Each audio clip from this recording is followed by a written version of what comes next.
Good afternoon, Walleye Nation. Mario here at Maumee Bait and Tackle. It's October. The weather's getting cold.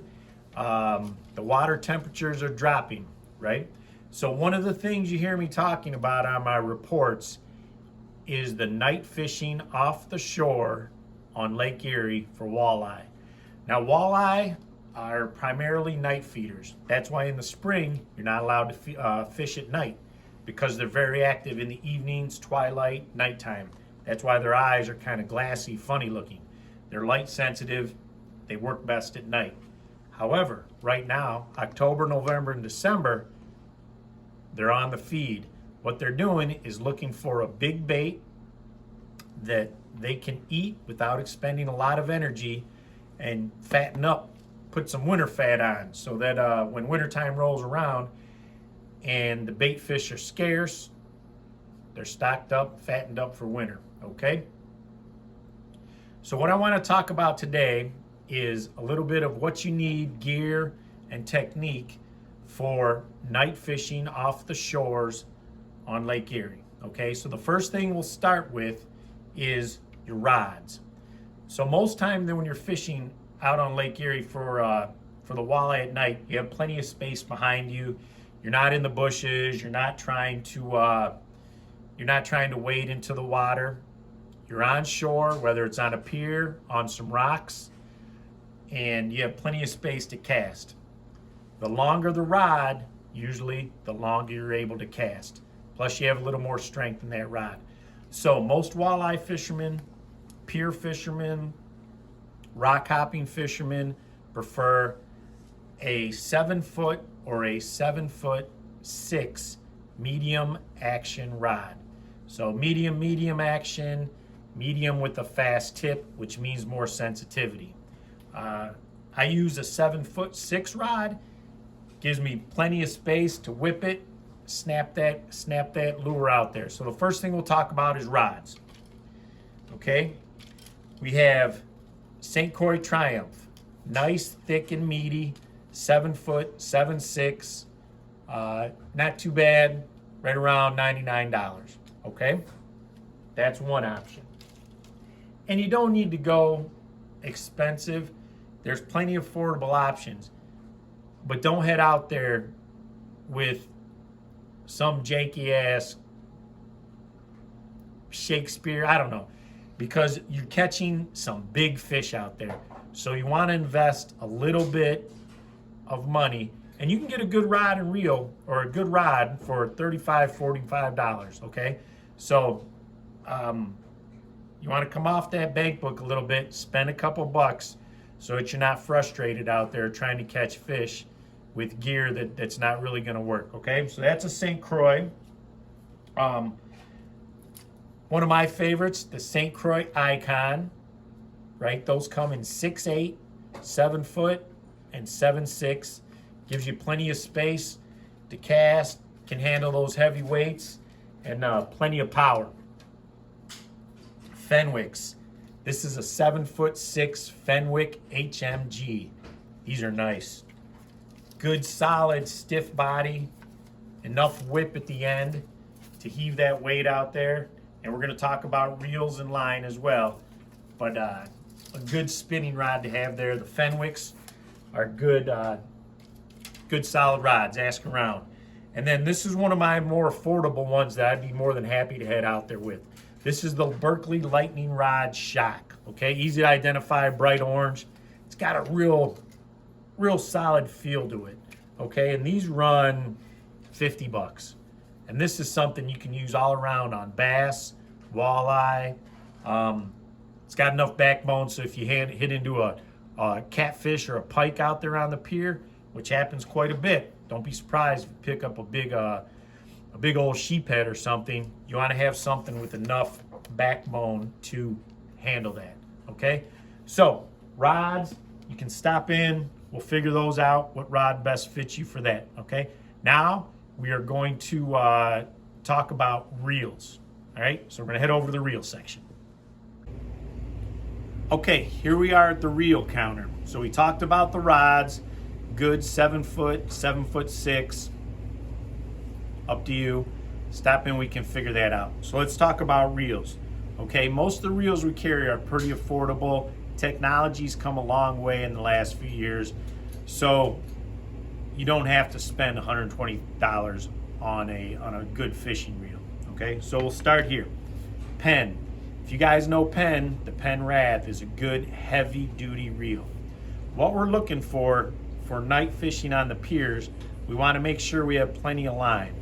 You're casting out as far as you can, and if you hook into something big, sometimes they run. So you want to make sure you have plenty of line that those can run. So heading out with a 2500 series or a lighter action reel isn't going to cut it. You're either going to run out of line, or you're just going to strip your drag out when you hook into something big, because the big ones do bite in the fall. So this Penn Wrath is a good beefy model, right at 60 bucks. Triple purpose. This is a good walleye run reel and a good catfish reel. All right, so if you guys know Penns, you know they hold up well. Pflueger Tryon. All right, 30 or 35 series or 4,000 series at least for enough line. Probably 35, 40, so you have enough line. Nice deep spool, 7 ball bearing system, good cranking power, right around $55. Okay. Abu Garcia, the Pro Max. Same thing, good deep spool, 3,000 series, 3,500 series, pretty white color, plenty of drag to it, good heavy bail. The bail is this part right here. So if you notice, it's got a nice thick wire on it. Some of your Shimanos or some of your lesser expensive reels, not that Shimano's lesser expensive, but some Shimanos have a light bail. These things take a beating out on the piers. You're dropping them on the ground, you're stepping on them, they're dropping in the water. A lot of times the heavy bail holds up a lot better, okay? And then my personal favorite, what I usually use, $65, Pflueger President. 10 ball bearing system, good cranking power, lightweight. Haven't lost a fish due to the reel yet. It's usually my fault or the net man. And we'll talk about nets too, okay? So that's the reels. The nice thing about all these reels that we have, and there's a lot more that we have in stock here, Shimano's, Quantums, Mitchell 308s, those type of things. But the ones that we recommend are going to be dual purpose. So you're not going to be using it just for the pier. You can also use it while you're out bass fishing or during the walleye run here in the spring. Okay? So a reel with a nice deep spool and plenty of ball bearings for cranking power. All right? Now we're going to talk about line. Let's go talk to the line counter. Okay, pier fishing at night. We talked about the rod, we talked about the reel. What are we going to spool it up with? What kind of line? Now what we're casting out at night, we're trying to get our bait as far out as we can into the water, and we're going to retrieve it in slow. Okay, so line is very important. We want something thin so we can get plenty of it on the spool, but we want something strong enough that it's going to be able to pull in that 29-inch, 10-pound walleye that's lurking out there. Because when they come in fast and furious. There's plenty of 3 and 4 pounders out there, good eaters, but there's some nights where those pigs are just coming in. So you want to make sure you're ready. Okay. So a lot of different line that you'll see out there in the pier. A lot of guys favor braid. Okay, braid is thin and strong. So we have spider wire stealth. Okay, that's a good one. Spider wire. They've come a long way in the last couple years. I think it's better than it used to be even 3-4 years ago. Those spider wire stealth is something you can throw on there. It's thin, good castability. Probably the most popular one, Power Pro. Okay, Power Pro, very thin, very strong, nice smooth line's going to come off the reel well. There's 1,000 different posts on Facebook and everything that you can see about it. ask about Power Pro. It's a real good line. Now, something that I like to use that's going to give you an extra 10, 15 feet of casting ability is nanofilm. Okay, it's called monofilament technology. It is not quite braid, it's not quite monofilament. But man, this stuff launches out there. Nanofilm. So if you're casting and say it goes 35 feet with regular braid or mono, you put this nanofil on, you're going to get another 10, 15 feet off of it. Whatever it is, this stuff's slick. And there's some different braids out there that are very castable and designed to be extreme castability. Okay, now a lot of you still like to use monofilament. That's good stuff, but there's a lot of rocks, there's a lot of fish you hook into in one night, so I recommend go slightly heavy. So you're trialing extra tough, not quite as castable, but you're not going to lose any fish because of the line. It's not going to braid and wear sometimes the way braid does. It's not going to tangle the same way braid does. So some good heavy monofilament line is always good, right? So a lot of line selections. Not going to debate which one's better, which one's worse. When the fish are on, they're on, but make sure you have plenty of line on there. Don't go out there with the half spool. Sometimes you hit that big pig and she takes off running. You want to make sure you have enough line to get it in there, and strong line, okay? So we talked about rods, reels, and line. We're going to take a quick look at the baits and the nets, and then we'll talk technique, okay? So here we go. Let's go look at the baits. Sometimes you can have a rough night on the pier with your baits. We don't want that to happen, okay? The most commonly used bait, well, first off, the reason the walleye are coming in close to shore this time of year, the gizzard shad and shiners are coming into shore in the evening. So right around twilight, the bait fish come into shore. Perch too, yellow perch, they like to eat yellow perch. So the shad, the perch, and the shiners come into shore. The walleye follow them into shore, okay? So right about twilight, which is this time of year, 6 p.m. to 9 p.m. is a nice, good time to get started out there on the shoreline. So what we're looking to replicate with our baits are perch, shad, or shiners. Something like this. Husky jerks, challengers, all those type of lures, crankbaits, this is called a crankbait, have worked over the years. So you have several variations. You have a solid crankbait, which is one piece stick bait, has a nice wobble in the water. A lot of times they hit this on the paws. Throw it out, get it swimming in, stop, bring it back in. A lot of times on that pause, it'll stop, the fish will smack it, okay? Those are real good. One of the Lake Erie favorites, right here. The Bomber Long A Jointed Redhead. Okay, it's very popular. What it does, this replicates a gizzard shad in the water. Looks like a red and white fish to us. Doesn't look like that to the fish in the water. Red and white gizzard shad. Very popular. I just got 60 of these in today. Hot bait, hard to find. Sharp hooks. Okay, we got plenty of those. There's some other alternative baits that guys like to use too. This is a GT360 Storm Search Bait. Basically, it's a lead head, a larger lead head with a paddle tail. Replicates a minnow or a shad, okay? Throw it out. This is gonna sink a little faster than one of the crankbaits. Throw it out, hits the water, nice steady retrieve, maybe pause, or maybe twitching it a little bit, okay? If you pause, it's gonna sink to the bottom. Typically, on the shoreline, it's a little shallower, so you'll be losing this if you let it hit the bottom. So you wanna keep this type of bait moving.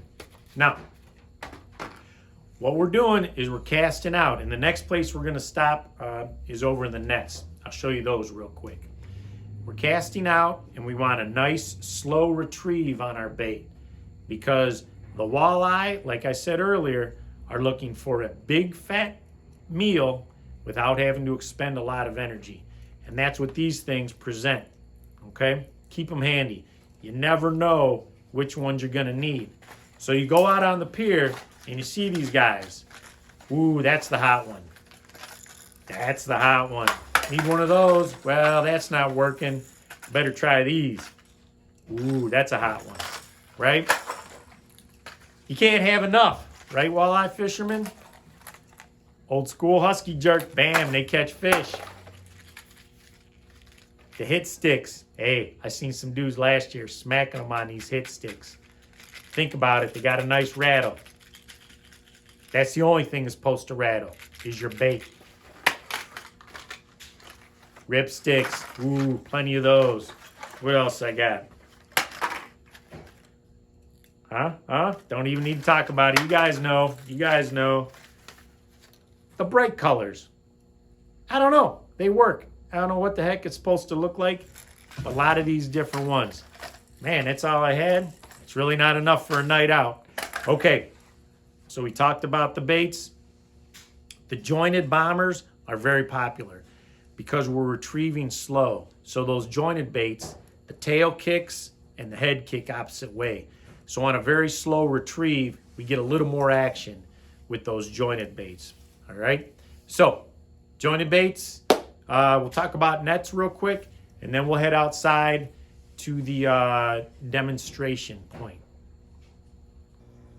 Okay, out on the piers or you're there on shore, when you catch that fish and we've put everything together and that fish is coming in, most of the big ones are too heavy to pull up with your on the end of your rod onto shore. So you definitely want to net them, right? So some of the piers you have to reach way down to get it. So guys will get extendable nets that go out to 12, 15 feet. So they can reach down off the pier, scoop that fish up, pull it in without losing it. Okay, so a longer net is better. The longer, the better. We also recommend, and this is a 4-foot. This is okay for some of the rock locations, some of the fishing locations, but most guys prefer, even a little longer, 10, 12 feet, so you can reach down there and get that fish without losing it, especially the big ones. Little ones, you've got a nice stiff rod, you got a solid reel, you got strong line. The 2-pounders, 3-pounders, whoop, plop them right up off the end of your line, okay? One thing that I recommend is get a net with the rubberized coating. Those baits that you just saw me demonstrate, 3 treble hooks on them, 2 to 3 treble hooks on them. They come in your net, the fish is in your net, everything's tangled, all that. With your basic braided netting, they get tangled in there. You're killing half an hour, 10, 15 minutes, half an hour, getting your hooks out of the net. With this, these rubberized ones, you just pop them right out with a set of pliers. They come out, easy peasy. You're back fishing 2-3 minutes. Fish goes on the stringer. Stringers, let's talk about those real quick. Good heavy duty stringers. The longer, the better. You got to hang your fish off. You can throw them in a bucket, throw them wherever you want, but a lot of guys like to hang them off the pier. Keep them at the pier or the rocks, keep them fresh. A nice long 9 to 15 foot stringer, okay? Chain stringers work good too, but you want to get down into the water. Okay, so we talked about all the gear, a lot of the baits you're going to use, a million other things we can get into, but right now we'll head out to the water. I'll give a quick little demonstration on some of the techniques and what we're trying to do out here to catch these fall walleye. Okay, here we go. Okay, here we are at the water. We are at one of the local ponds just for demonstrating purposes only, okay? The time of day we're looking for, twilight. So we're aiming for just before sunset is a good time to start fishing for those walleye off the shore. That's when the shad and the shiners start coming into shore. The walleye aren't too far behind them, okay? And on through the night. Sometimes a big school of them comes in midnight, 1 a.m., crack of dawn, 4 a.m., you never know. Can't catch them on the couch, we do know that. So, I'm out here, behind me, buckshot, fishing. She's not worried about no walleye. Anyway, so I've rigged up. I'm good. I have my 7'6" medium fast rod, reel. I got a Shimano Stratic on there, and I have about 180 yards of line, 10-pound test. I like 10-pound test. I can get a little more line on there. It's nice and thin, and it seems to hold just about anything I'm gonna pull in. I've got a jointed crankbait on there with a snap, not a snap swivel, a snap, okay? Now you can tie a snap swivel, which allows the line to go on there, but I like using the snaps. Or you can tie it straight to the lure, either way. I have a jointed bomber on there, and we shall demonstrate, okay? Let's see what we can do. The key to the whole thing, once you have your whole gear set up, is reel in slow. You want that bait barely moving in the water so that the fish think it's wounded or in trouble, and they come up and slam it. It's not like the walleye run where you go, is that a bite? No. Bam, you feel these things. They hammer these baits, okay? So there's gonna be no doubt in your mind when you get a bite, but it's hard to reel slow. You have to reel slow, all right? So have your gear, make sure your area is clear behind you. Got me a little worried. Launch it out. Most of the time when you're on a pier, you're gonna be fishing slightly elevated above the water. So a lot of guys hold their rods down, rod tip pointed towards the water. And then if you can see, that might even be a little fast. The saying is, if you're reeling slow and you feel like you're reeling too slow, it's still too fast. Reel slower. So if you see the bait in the water there, slightly under the water with that jiggle. That's how you want it coming in, just like that. All right, let me flip it out one more time.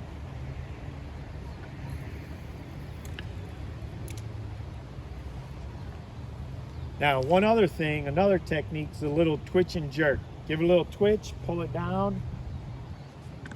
Let's see again, Mario. Little twitch.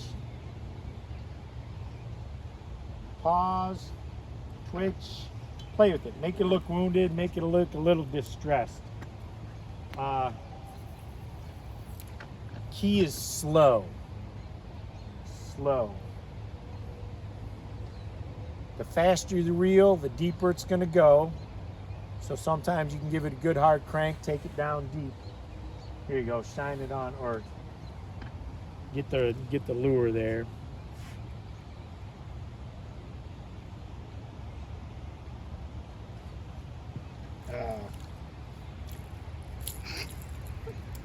Let me flip it right to here. Last time, guys, then it's up to you. If you can see it, just that slow. Oh! Bluegill went after it. And we're gonna call it good right there, okay, guys? Like I said earlier, can't catch him on the couch, right? She did a good job filming today. Thank you. Didn't let me get hooked in my face. Whew, there was a couple times. Get out there, and we might see you out there. Good luck, okay? everyone. Bye.